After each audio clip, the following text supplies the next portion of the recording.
제주도가 추진 중인 행정체제 개편과 관련해 주민투표 실시 여부가 관심인데요.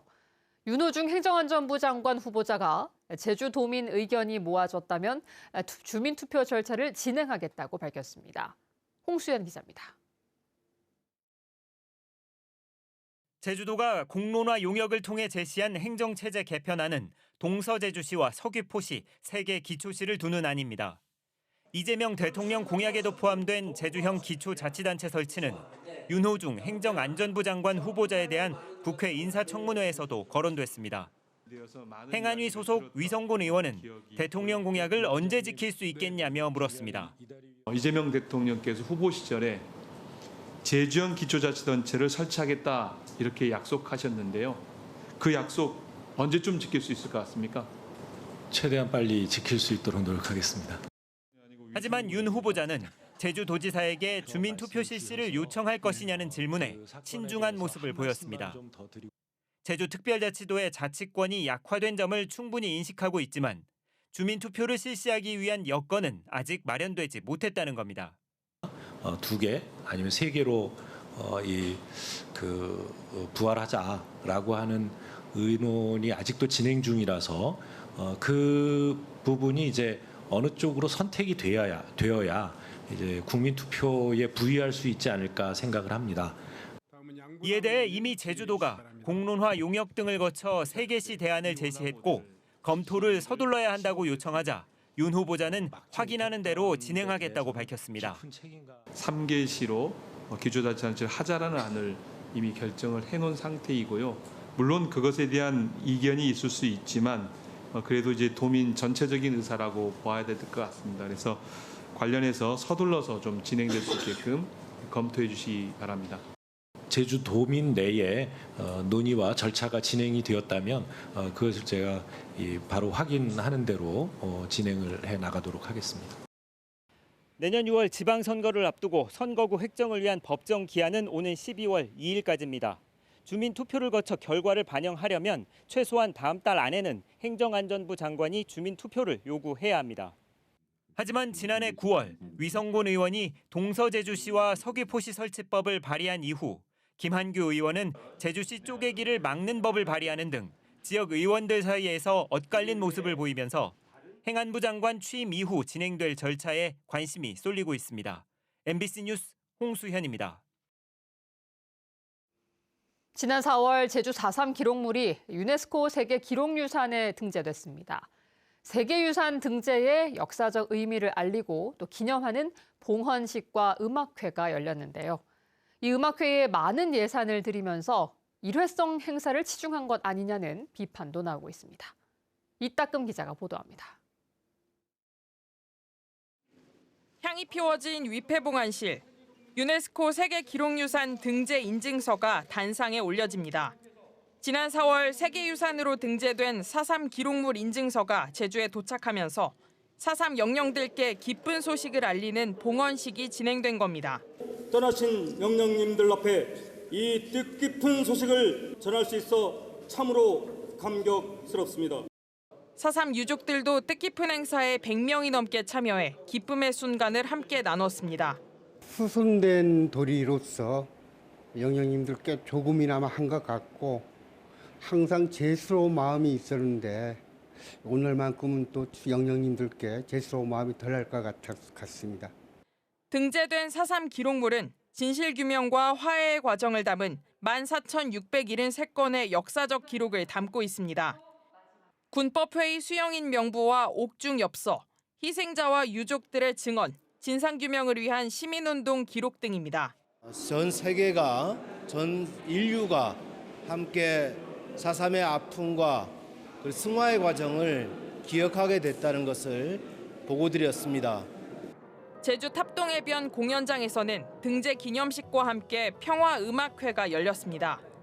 음악회에는 송소희와 소양, 윤도현 등 유명 가수들이 출연해 도민들의 관심을 모았습니다. 이번 등재 기념 행사에 쓰인 예산은 1억 8천만 원. 올해 4.3 학술연구에는 2,700만 원만 쓰고 6배가 넘는 많은 돈을 기념 행사에 쏟아부으면서 일회성 행사에 치중했다는 비판도 나옵니다. 제주도는 4.3의 전국화와 세계화를 위해 등재 사실을 널리 알리는 취지의 행사로 비용 대비 홍보 효과가 클 것이라는 입장입니다. 그러나 세계유산이 된 기록물의 90% 이상은 4.3 평화재단 수장고에서 체계적으로 분류되지 않은 채 쌓여있는 상황. 4.3 기록물의 세계유산 등재를 기념하는 만큼 등재된 기념물을 체계적으로 보존하기 위해 4.3 기록관 등 국가 차원의 지원도 과제로 남았습니다. MBC 뉴스 이따금입니다.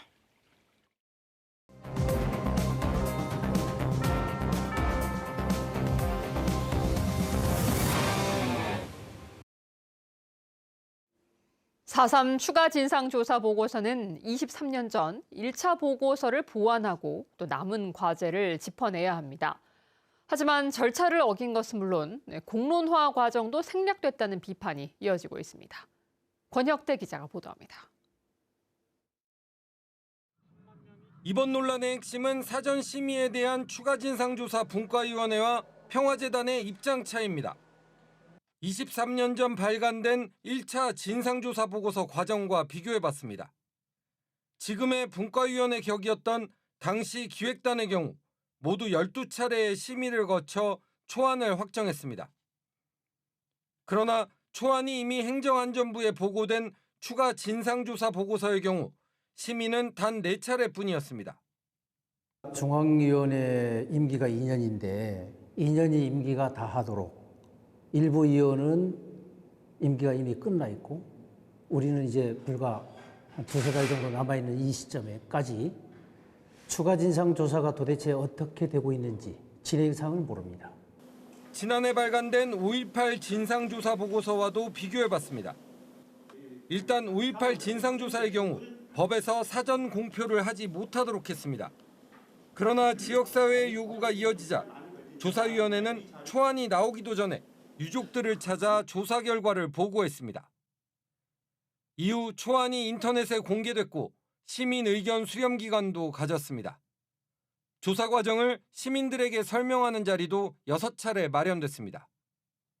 초안에 토대해서 종합보고서가 작성되기 때문에 초안의 내용이 가장 중요한 거고, 그렇다면 초안의 내용에 대해서 사전에 지역사회 구성원들이 내용을 파악하고 이 조사가 불비한 부분들 놓친 지점들이 있을 수 있기 때문에 지역사회의 의견을 수렴해서 초안의 내용이 변경 가능해야 되거든요.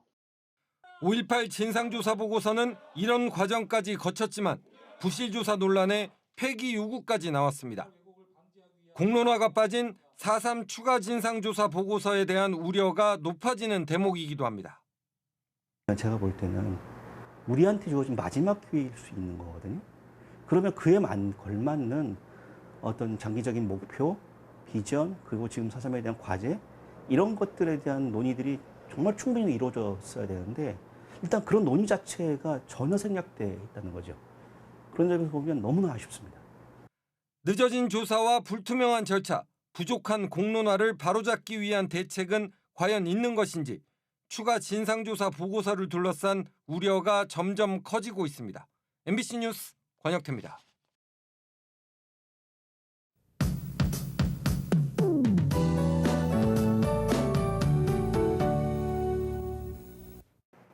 다소 약한 비가 이어지다가 오후에는 비가 강하게 내리고 있습니다. 이 비는 내일 오후까지 이어지겠는데요. 현재 수자도를 제외한 제주 전 지역에는 폭염특보가 발효됐습니다. 현재 시간당 30에서 50mm의 장대비가 쏟아지는 곳이 있겠는데요. 그 밖의 지역에서는 빗줄기가 점차 굵어지는 곳이 있겠습니다. 기온이 서서히 오르면서 체감더위가 심해지겠는데요. 현재 제주 북부, 동부, 서부 지역에는 폭염주의보가 발효됐습니다. 체감온도 33도 안팎까지 올라 매우 후덥지근하겠습니다. 내일 오전에는 약한 비가 이어지다가 그치겠고 이후에는 구름 낀 하늘을 보이겠습니다. 이어서 지역별 기온 보겠습니다. 내일 아침 최저기온은 대부분의 지역에서 26도로 시작하겠고요. 산지는 21도 보이겠습니다. 내일 낮 최고 기온은 북부 32도까지 오르겠고요. 서부 29도, 남부 지역은 30도까지 오르겠습니다. 바다의 물결은 최고 2.5m로 다소 높게 일겠는데요. 내일 새벽까지 돌풍과 함께 천둥 번개가 치는 곳도 있겠습니다. 항해나 조업하는 선박은 유의하시기 바랍니다. 주말에는 비가 그치면서 기온이 점차 오르겠는데요. 습도와 함께 체감더위가 심하게 느껴져서 무더운 날씨가 이어지겠습니다. 날씨였습니다. 갑자기 쏟아진 폭우에 침수 피해도 잇따랐습니다. 제주 소방안전본부에 따르면 오늘 오후 2시 20분쯤 제주시 화북공단 앞 도로가 침수되는 등 오후 6시 기준 8건의 침수 피해가 신고돼 소방과 경찰이 배수 조치에 나섰습니다. 제주에는 오늘 저녁 7시 기준 제주시 한경면 낙천리에 68.5mm를 비롯해 한림이 63.5, 애월 60, 제주공항이 52.5mm의 강수량을 기록했습니다. 한편 제주 전역에 호우특보가 내려지며 제주도도 비상 1단계를 가동하고 하천 출입 금지와 저지대 침수 등에 대한 주의를 당부했습니다. 경기 침체 회복을 위한 민생회복 소비 쿠폰이 다음 주 월요일부터 지급됩니다. 신청은 자신이 사용 중인 신용카드나 체크카드, 탐나는 전 앱이나 홈페이지 등에 살 수 있고 읍면동 주민센터에서 신청해 탐나는 전 선불카드나 종이 상품권으로도 받을 수 있습니다. 신청일 첫 주는 혼잡을 막기 위해 출생연도 끝자리 요일제를 시행합니다. 소비 쿠폰 지급액은 일반 기준으로 15만 원에 비수도권 3만 원을 더해 18만 원이며 도내 연 매출액 30억 원 이하 소상공인 매장에서 사용할 수 있습니다. 제주도는 행정시와 읍면동에 대응팀을 운영하고 소비 쿠폰 신청 안내에 인터넷 주소 등이 포함된 문자 메시지를 보내지 않는다며 스미싱 피해 예방에 주의해달라고 당부했습니다. 최근 아동학대 혐의로 학부모에게 고소당했던 제주 시내 초등학교 교직원 12명이 검찰과 경찰에서 모두 무혐의 처분을 받았습니다. 해당 학부모는 교사들의 수업 방식 때문에 자녀의 건강이 악화됐다며 고소하고 교육청에 민원 100여 건을 접수했는데 교사를 살해하고 결혼식을 방해하겠다고 협박한 혐의로 경찰에 입건됐습니다. 제주 교사노조는 악성 민원을 제기한 학부모를 엄벌하라는 서명운동을 시작했습니다. 올여름 피서철에 제주공항 이용객이 지난해보다 늘어날 것으로 보입니다. 한국공항공사는 피서철인 오는 25일부터 다음 달 10일까지 제주공항 이용객은 158만 명이며 하루 평균 이용객도 9만 3천 명으로 지난해 같은 기간보다 4% 늘어날 것으로 예상했습니다. 공항공사는 주차장 1,100면을 추가로 확보하고 현장 인력도 10명 더 배치했으며 카운터를 늘려 보안 검색도 탄력적으로 운영하겠다고 밝혔습니다. 오는 주말부터 제주 지역 해수욕장에서 다양한 축제가 이어집니다. 김영 성세기 해변에는 내일 해양체험과 지역 문화공연, 주민 참여 프로그램이 진행되고 다음 주 주말에는 2호 해수욕장에서 2호 태우 축제가 펼쳐집니다. 표선 해수욕장은 다음 달 2일 하얀 모래 축제가, 금능 해수욕장은 23일부터 원담 축제가 열립니다.